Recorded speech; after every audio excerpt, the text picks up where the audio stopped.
Good morning. We are going to talk about hazardous communications, the SDS, the safety data sheets.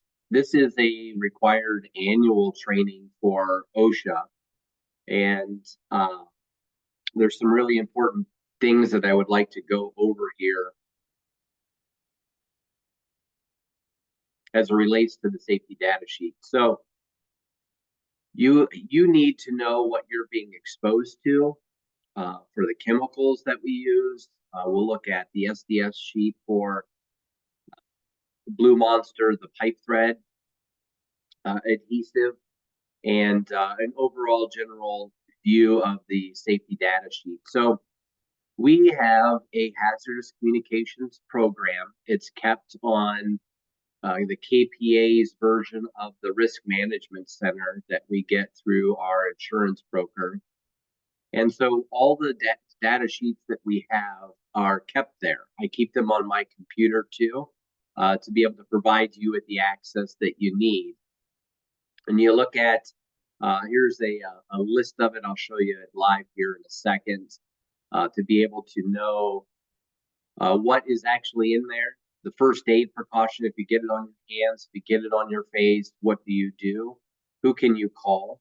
That's pretty important.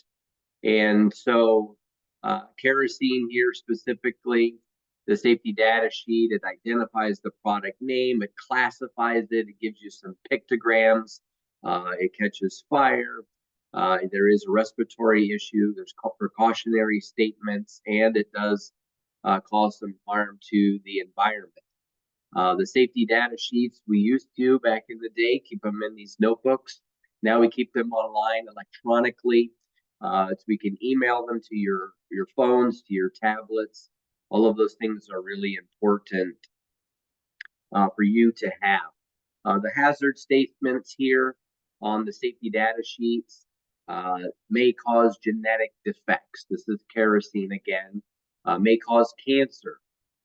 Kerosene, again, may be fatal if swallowed.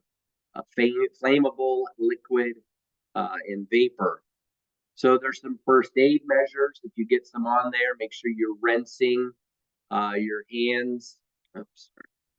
Rinsing the hands, your face under 15 minutes of cool running water.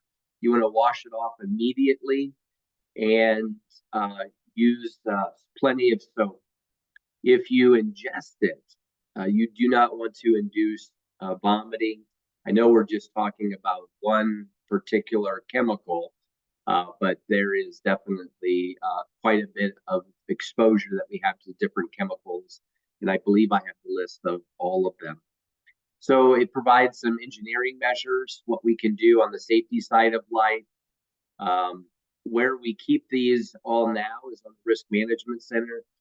You've been onboarded, you've done the training, you have access to this on the employee side, and you just come to the main dashboard of whichever branch that you're working with, and you go under applications, the SDS track, and what that does is that pulls you a list of the SDSs. So in this example, we're going to look at the Blue Monster pipe thread sealant, and you'll see that the actual chemical name of the business is pipe thread hydrocarbon mixture. It's made in Mentor, Ohio, right here, about 40 minutes from the Medina office. It has the hazard, the precautionary statements: serious eye irritation, skin irritation, acute oral toxicity. That means it causes rapid problems in your mouth. The precautionary statements: inhalation may cause irritation of mucous membranes, may cause irritation of the digestive tract, those kind of things. So you see in section 4, and I'm just taking snippets of the overall sheet. So if you inhale some of those vapors, the person who has been in contact with that gets moved outside for fresh air. If it gets on the skin, wash it with soap and water. If you ingest it, don't induce vomiting. Don't encourage somebody to vomit. Use tepid water. Running water, tepid, room temperature. a little warm, makes it a little bit more comfortable to keep your eyes open. Use adequate ventilation when you're storing it, when you're using it. You want to keep your containers tightly screwed down so that it doesn't leak out all over your van. That creates a mess all in its own right there. So this is a brief overview of the Hazardous Communications Program, the safety data sheets, and where to find them. If you have any questions throughout this, you want to know more, please don't hesitate to reach out to me. My phone number is 330-488-4141. If you want to see an SDS, let me know what it is, and I'll send it right out to you. You can let your branch team know, and they'll send it out to you also. At this moment, I'm going to turn the toolbox talk over to the general manager. Be safe out